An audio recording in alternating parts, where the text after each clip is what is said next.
Mark Sanford certainly doesn't shy away from his political positions. He agrees with the president on a lot of issues, but is trying to highlight his differences in this campaign, trying to gain support any way he can. He's most outspoken right now, though, about spending and the national debt, and claims the president went back on his promise on this issue. Sanford spent part of his most recent stint in Congress sponsoring a bill to get rid of the Affordable Care Act, and he would replace it with his own health care proposal. We pick up our conversation with some domestic policy. Let's cover some policy. On immigration, you're in favor of a border wall. You voted for the tax cuts as a member of Congress.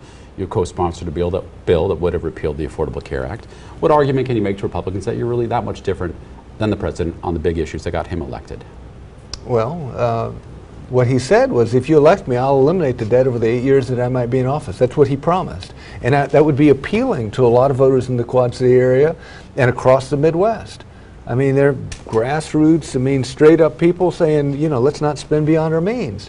Well, that's the opposite of what he's done. There's a marked difference. I was actually rated the most financially conservative governor in the United States of America by the Cato Institute. And my track record there versus what he has done. We're in, again, spending and debt has exploded under his watch. The numbers of just this last week show an additional $1.2 trillion of deficit added this year, which amounts to about $4,200 per household for everybody living in this city that's added to their bill in terms of federal government IOU. I think there's a real difference on where we are on trade and tariffs. Are we looking inward versus outward as a country? I think there's a real difference with regard to our trust and belief in institutions. When the President of the United States says that the chairman of the Fed is a, quote, enemy of the state, which this president said, you're tearing down institutions that are important. And I think there's a real difference, particularly given my personal experience, on a notion of empathy and humility that I think is key to getting things done in politics, and that's not exactly where the president's taken us. Is it more that you don't like his behavior than his policies? No. Again, there's a marked difference on where we are on debt and spending. But let's be clear, I am a conservative Republican. So on many policies, we would in fact agree. But on the way in which you implement them, there's a decided disagreement. Do you think health care is a right? I don't think it's a right. I mean, everybody loves to talk about the rights that go with being American, but not the responsibilities that go with being American.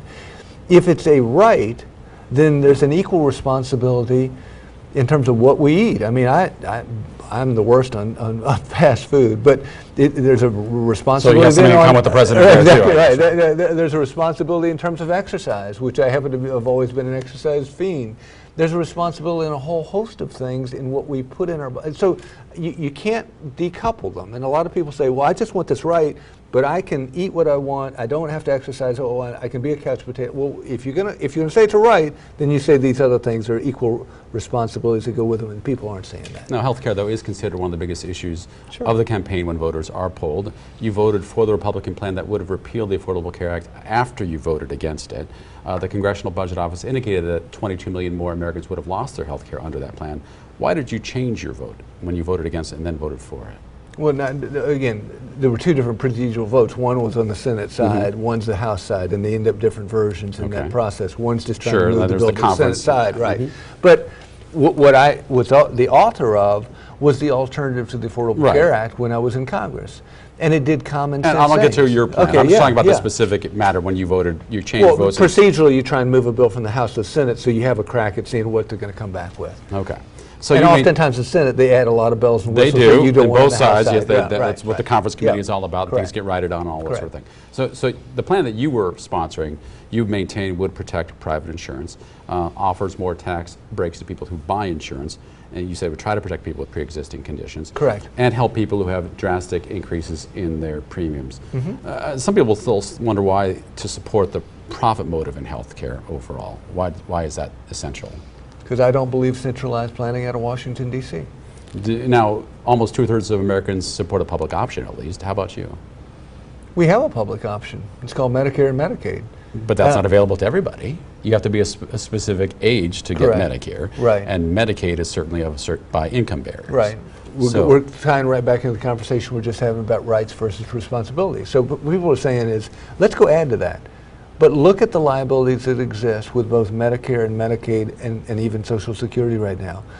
It is the bulk of... Well, sure, there's spending that is required for it, and it depends if the public wants it, they'd be willing to pay more for it. right? No, that's not the way our system works. We operate on a unified budget. Every dollar that Right. goes Well, in, obviously you'd have to raise in. revenue for something like that. Right. And But so it's I'm just- not for increasing taxes to do so. But you could also move things around and change spending in other areas, right? You could hypothetically, but again, that's not what is being proposed in Washington. What we're talking about is, do you want to increase taxes to add yet another bell or whistle? And I'm saying, no, I don't. More of my conversation with Republican presidential hopeful Mark Sanford. Coming up, climate concessions. Sanford does not deny the science. What serious approach he would take that doesn't get a lot of attention. For the record.